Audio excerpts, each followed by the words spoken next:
Did you know HP burned through 5 CEOs in just 7 years? And every single one made things worse. This wasn't a strategy problem. This was pure leadership chaos. CEO number 1 launched illegal surveillance on her own board members. CEO number 2 became obsessed with cutting costs until scandal destroyed him.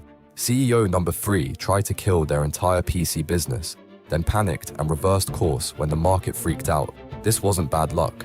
This was a pattern. Every leader walked in promising to fix the company, but instead of thinking, they just reacted. Instead of leading, they just protected themselves. And slowly, that chaos destroyed over $100 billion in value. Here's what's terrifying. This isn't just HP.